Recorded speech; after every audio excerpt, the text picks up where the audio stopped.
Hello dear students, आज का topic है selection sort. The selection sort algorithm sorts an array by repeatedly finding the minimum element from unsorted part and putting it at the beginning.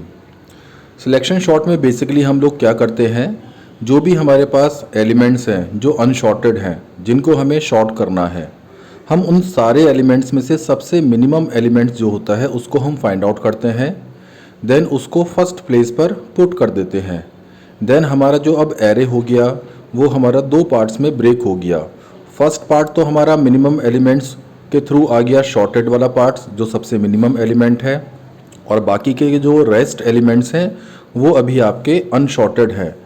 Then हम अब अनशॉर्टेड वाले elements को again minimum elements calculate करवाते हैं, then उस minimum elements को again first position पर place करते हैं। देन फर्स्ट टाइम जब हमने करा तो वो फर्स्ट एलिमेंट्स हमारे पास फाइंड आउट होकर मिल गया शॉर्टेड। देन हमने जब सेकंड एलिमेंट्स फाइंड आउट करा अनशॉर्टेड में से, देन हमारे पास सेकंड एलिमेंट मिल गया। देन अब हमारा एरे क्या हो गया, जो स्टार्टिंग के दो एलिमेंट्स हैं वो शॉर्टेड एरे को डिनोट कर रहे हैं और बाकी के जो रेस्ट हैं वो अनशॉर्टेड एरे को डिनोट कर रहे हैं। देन इसी टास्क को हम रिपीटेडली अगेन इसी टास्क को हम परफॉर्म करेंगे और one by one minimum element को कैलकुलेट करते रहेंगे और उसको अपनी पोजीशन पर सेंड करते रहेंगे।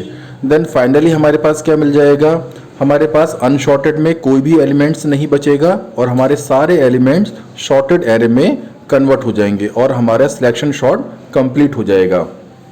The algorithm maintains two subarrays in a given array, the subarray which is already sorted and second one remaining subarray which is अनशॉर्टेड।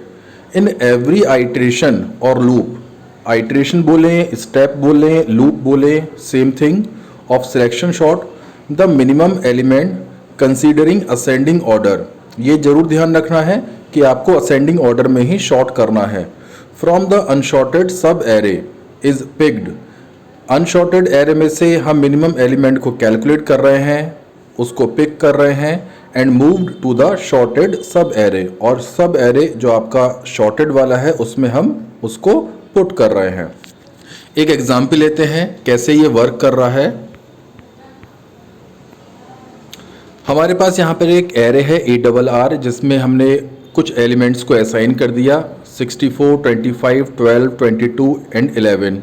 Then सबसे पहले हमने चेक करा इसमें मिनिमम एलिमेंट्स कौन सा है। हमने स्टार्टिंग करा 64, 25, 12, 22, 11 में से, तो हमें मिनिमम एलिमेंट मिला 11। देन हमने इस 11 को सबसे फर्स्ट पोजीशन पर पुट कर दिया।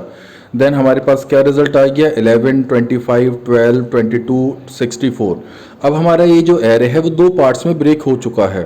पहला पार्ट आ गया हमारा 11 जिसमें है वो आपका शॉर्टेड एरे को डिनोट कर रहा है, और बाकी 25, 12, 22, 64 आपका अनशॉर्टेड एलिमेंट्स को डिनोट कर रहा है। अब आपको इन अनशॉर्टेड एलिमेंट्स में से अगेन मिनिमम वैल्यू कैलकुलेट करनी है। देन जब मैंने इनमें से मिनिमम वैल्यू कैलकुलेट करी तो मुझे मिला 12। देन मैंने 12 को पुट कर दिया अनशॉर्टेड वाले के फर्स्ट पोजीशन पर। देन अब हमारा एरे अगेन दो पार्ट्स में ब्रेक हो गया, 11 एंड 12, तो आपका आ गया शॉर्टेड एरे वाला पार्ट, 25, 22, 64 आ गया आपका अनशॉर्टेड वाला पार्ट। देन हमने 25, 22, 64 में से मिनिमम कैलकुलेट करा, हमें इसके थ्रू मिल गया 22। देन हमारा शॉर्टेड एलिमेंट्स में क्या आ गए, 11, 12, 22, और रेस्ट पार्ट हमारा क्या रह गया 25 एंड 64।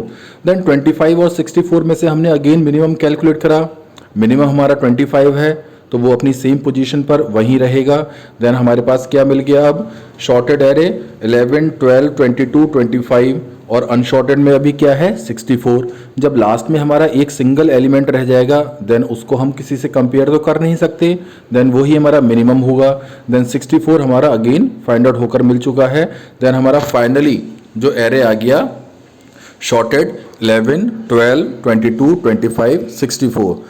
तो इस तरह से हम सिलेक्शन शॉर्ट का यूज़ करके अपने एलिमेंट्स को शॉर्ट कर रहे हैं इन असेंडिंग ऑर्डर। देखिए इसका प्रोग्राम कैसे वर्क कर रहा है।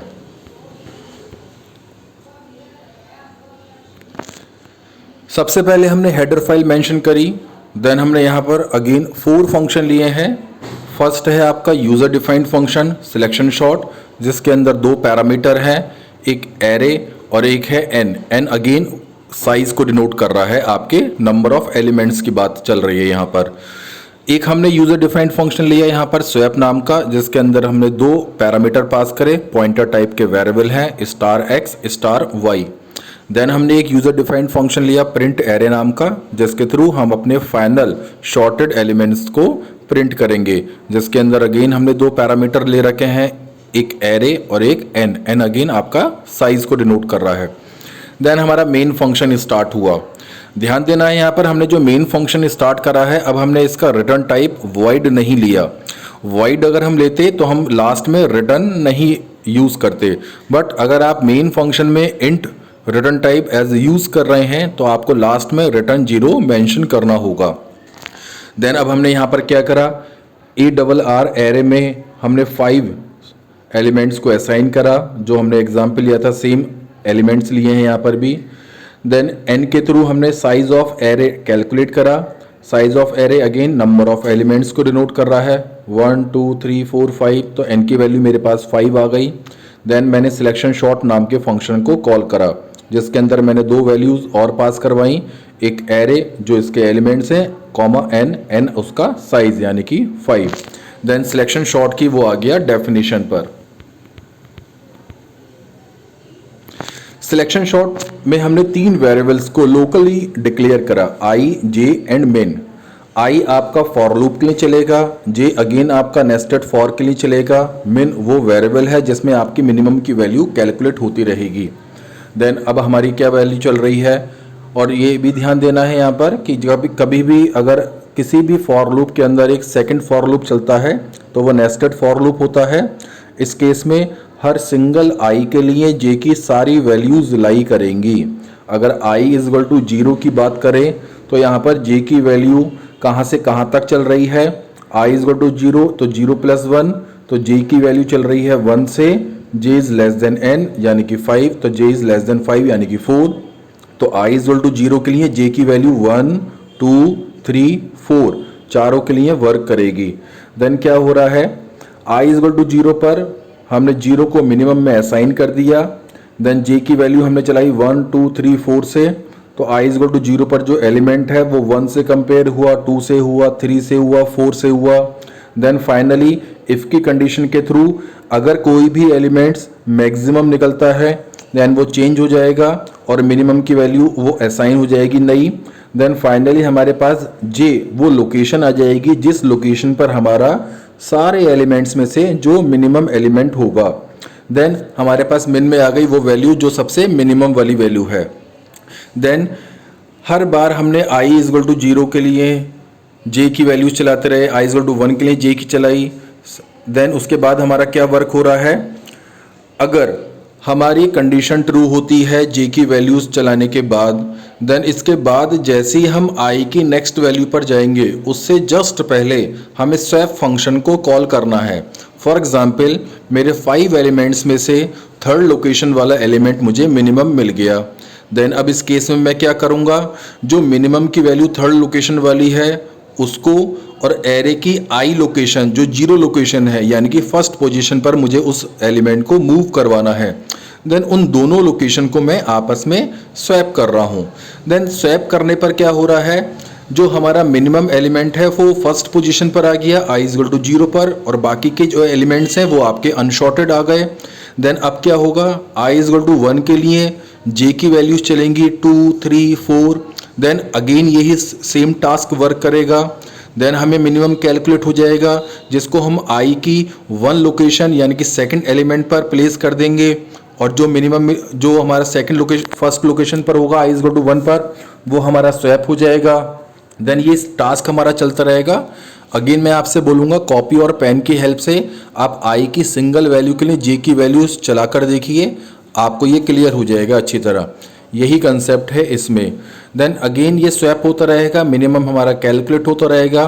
देन इस टास्क के थ्रू क्या वर्क होगा, आपका सारे एलिमेंट्स शॉर्टेड एरे में कन्वर्ट हो जाएंगे।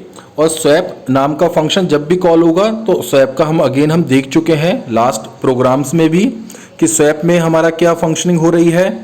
एक हम वेरिएबल ले रहे हैं टेम्प नाम का star X, temp is equal to star x, star X is equal to star Y is equal to temp, then इन तीनों एक्सप्रेशन के थ्रू हमारे दो एलिमेंट्स आपस में स्वैप हो जाते हैं। देन जब हमारे सिलेक्शन शॉर्ट फंक्शन का रोल कंप्लीट हो जाएगा, देन वो रिटर्न हो जाएगा हमारे मेन फंक्शन पर। देन मेन फंक्शन का रोल कंप्लीट होने पर हमारा प्रिंटएफ में प्रिंट हुआ sorted array. Then sorted array के बाद हमने एक अगेन यूजर डिफाइंड फंक्शन को कॉल करा प्रिंट एरे। अब जो हमारे फाइनली शॉर्टेड एलिमेंट्स मिल चुके हैं, अब हमें उनको प्रिंट करवाना है, तो प्रिंट एरे नाम का फंक्शन कॉल करा जिसके अंदर हमने एरे के एलिमेंट्स सेंड करे। अब यहाँ पर एरे के एलिमेंट्स कौन से हैं? जो आपके शॉर्ट हो चुके हैं। साथ में हमने साइज और पास करवाया है n की फॉर्म में, यानी कि 5।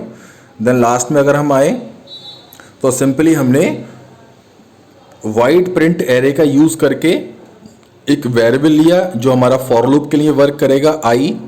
देन 0 से लेकर लेस देन n चलाया, 0 location, 1 location, 2 location, 3 location, 4 location. हर एक लोकेशन पर एरे ऑफ 0, एरे ऑफ 1 जो भी एलिमेंट्स आपके शॉर्टेड मिले वो आपके 1 बाई 1 प्रिंट हो गए। देन आपको उसका आउटपुट मिल गया 11, 12, 22, 25, 64, यानी कि आपके एलिमेंट्स शॉर्ट हो चुके हैं। लास्ट में हमें एक चीज़ और देखनी है यहाँ पर, टाइम कॉम्प्लेक्सिटी। टाइम कॉम्प्लेक्सिटी होती है आपकी शॉर्टिंग एल्गोरिथम के लिए। तो अगर हम बात करें बबल की, इंसर्शन की एंड सिलेक्शन शॉर्ट की, इन तीनों की ही टाइम कॉम्प्लेक्सिटी होती है big O n square, as there are 2 nested loops. क्या होता है टाइम कॉम्प्लेक्सिटी? कि आपको कितना टाइम कंज्यूम करना है अपनी प्रॉब्लम को सॉल्व करने के लिए। तो अगर आपने नोटिस दिया हो, बबल में, इंसर्शन में और सिलेक्शन में, तीनों में ही नेस्टेड लूप का आपने यूज करा है, यानी कि एक लूप के अंदर सेकंड लूप। तो अगर एक लूप चल रहा है n टाइम्स, सेकंड चल रहा है n टाइम, तो आपका n स्क्वायर हो जाएगा। देन टाइम कॉम्प्लेक्सिटी को हम डिनोट करते हैं बिग O सिंबल से। देन उसकी टाइम कॉम्प्लेक्सिटी तीनों एल्गोरिथम की क्या हो गई? Big O n square. Thanks.